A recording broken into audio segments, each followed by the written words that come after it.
America কোনো দায় নেয় নাই, আমেরিকা কখনো বলে নাই যে বাংলাদেশে গণতন্ত্রের ঠিকাদারিটা আমি নিছি, তোমরা শুধু মিছিল মিটিং করবা আর ফ্রি ফেয়ার ইলেকশন করে আমি তোমাকে গণতন্ত্র দিয়ে যাব। এটা আমেরিকা কখনো বলে নাই। আমরাও বলেছি যে নির্বাচন ফেয়ার হয় নাই, পশ্চিমারাও তাই বলেছে যেখানে কোনো নির্বাচন হয় নাই। আমরাও বলছি বাংলাদেশে একটা একদলীয় বাকশালের অধীনে দেশটা দখলদার হয়ে গেছে। আমেরিকা পশ্চিমারাও তাই বলছে যে বাংলাদেশে ডমিনেন্ট পার্টির মধ্যে একটা নির্বাচনী সিস্টেম চালু হয়েছে নিজেরা। যুদ্ধ কি আপনাকে 71-এ করতে হয় নাই? ভারতীয়রা তো ডিসেম্বরের 3 তারিখে আসছে, বাকি 9 মাস কি হাওয়া দিয়ে যুদ্ধ হয়ে গেছে? ভারতীয়রা 2 সপ্তাহ এসে দেশ স্বাধীন করে দিয়ে গেছে, বাঙালিরা কি 9 মাস মানে ডাইল ভাত খাইছে? শুধু যুদ্ধ করা লাগে না আমাদের লোকদের? আমাদের মুক্তিযোদ্ধারা কি করেছে? আমাদের যে লক্ষ লক্ষ মানুষ লড়াই করেছে তারা কি করেছে?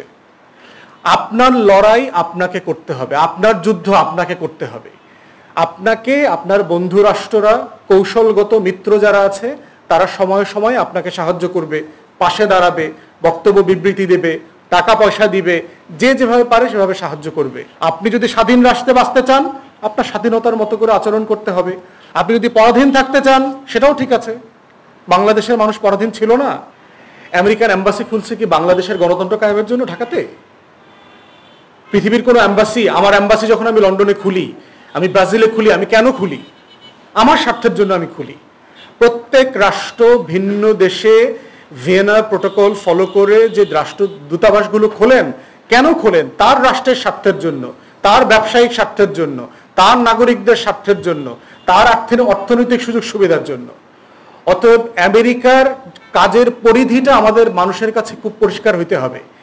আমেরিকা কোনো দায় নেয় নাই, আমেরিকা কখনো বলে নাই যে বাংলাদেশে গণতন্ত্রের ঠিকাদারিটা আমি নিছি, তোমরা শুধু মিছিল মিটিং করবা আর ফ্রি ফেয়ার ইলেকশন করে আমি তোমাকে গণতন্ত্র দিয়ে যাব।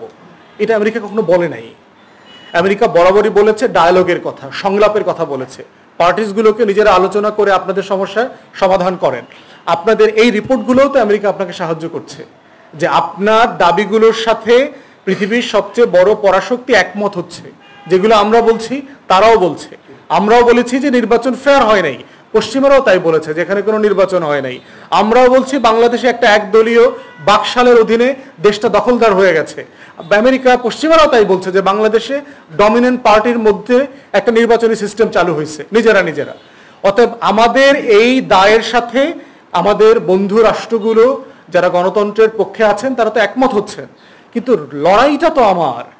যুদ্ধ কি আপনাকে 71-এ করতে হয় নাই?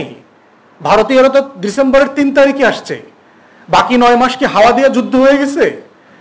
ভারতীয়রা 2 সপ্তাহ এসে দেশ স্বাধীন করে দিয়ে গেছে, বাঙালিরা কি 9 মাস মানে ডাইল ভাত খাইছে? শুধু যুদ্ধ করা লাগে না আমাদের লোকদের? আমাদের মুক্তিযোদ্ধারা কি করেছে? আমাদের যে লক্ষ লক্ষ মানুষ লড়াই করেছে তারা কি করেছে? আপনার লড়াই আপনাকে করতে হবে, আপনার যুদ্ধ আপনাকে করতে হবে। আপনাকে আপনার বন্ধু রাষ্ট্ররা, কৌশলগত মিত্র যারা আছে তারা সময়ে সময়ে আপনাকে সাহায্য করবে, পাশে দাঁড়াবে, বক্তব্য বিবৃতি দেবে, টাকা পয়সা দিবে, যে যেভাবে পারে সেভাবে সাহায্য করবে। কিন্তু দেশের মানুষকে সিদ্ধান্ত নিতে হবে। আমরা তো বলছি যে কৃতদাসের লড়াই, আপনারা শুধু সবাই দেখবেন কালো মানুষগুলোর যে দাসত্বের বিরুদ্ধে যে তার 400 বছর 450 বছরের যে লড়াই, এই লড়াইটা কে করেছে? কালো মানুষগুলোকে নিজেকে লড়াই করতে হয়েছে। তার হাত পায়ে যে শিকল বাঁধা ছিল সেই শিকল তাকে নিজেকে ভাঙতে হয়েছে। পৃথিবীর কোনো দেশ থেকে গিয়ে শিকল ভাঙে নাই। হ্যাঁ, যেটা করেছে যারা মুক্তমনা আমেরিকার মানুষ ছিল, ইউরোপের মানুষ ছিল, তারা কথাবার্তা বলেছে, প্রতিবাদ করেছে, সংসদে আলোচনা করেছে, বিল তুলেছে, দাসত্ব প্রথা বাতিল করবার জন্য সংসদে অধিবেশন করেছে, এগুলো করেছে। কিন্তু লড়াইটা তো আপনার। এই জন্য আমরা যেটা বারবার দেশের মানুষকে বলছি, আপনারা কি ধরনের দেশে থাকতে চান এটা আপনাদের ইচ্ছা।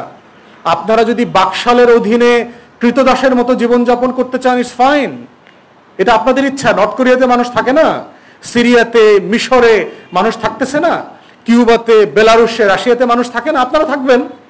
কিন্তু আপনারা আমেরিকার মতো থাকতে চাইবেন, ব্রিটেনের মতো থাকতে চাইবেন, ইউরোপের মতো থাকতে চাইবেন, কিন্তু লড়াই করবেন না। ফিলিস্তিনের জন্য আমেরিকাতে, পশ্চিমা বিশ্বে কি হচ্ছে দেখতে পাচ্ছেন? একই ধর্মের না, একই গায়ের রঙের না, একই দেশের না, লক্ষ লক্ষ মানুষ লড়াই করছে। বিশ্ববিদ্যালয়গুলো ফ্লাডেড হয়ে গেছে। দেখেন, ফিলিস্তিনের জন্য লড়াই করছে তারা, মানবতার জন্য লড়াই করছে, ইনসাফের জন্য লড়াই করছে। অতএব এই লড়াইটা যার যার দায় থেকে, বিবেক থেকে, কনসাসনেস থেকে করতে হবে। আপনি যদি স্বাধীন রাষ্ট্রে বাঁচতে চান, আপনার স্বাধীনতার মতো করে আচরণ করতে হবে। আপনি যদি পরাধীন থাকতে চান, সেটাও ঠিক আছে। বাংলাদেশের মানুষ পরাধীন ছিল না। পলাশীর প্রান্তর থেকে যেদিন ভাগীরথীর তীরের থেকে সিরাজউদ্দৌলাকে ধরে নিয়ে যায়, কারা ধরাই দিছে? বাঙালি কৃষকরাই তো ধরাই দিছে। যে উদ্ধতা দেখো, ওরা দেখে তো আমাদের সাধারণ মানুষের মতো লাগে না, ওই মনে হয় রাজা হবে, ও পালায় যাইতেছে। তো আপনি যদি থাকতে চান, ফাইন। লড়াইটা এই জন্য পরিষ্কার হইতে হবে যে কার লড়াই, কার দায়। একজনের দায় আর একজন পালন করবে না। ধন্যবাদ আপনাদের সবাইকে।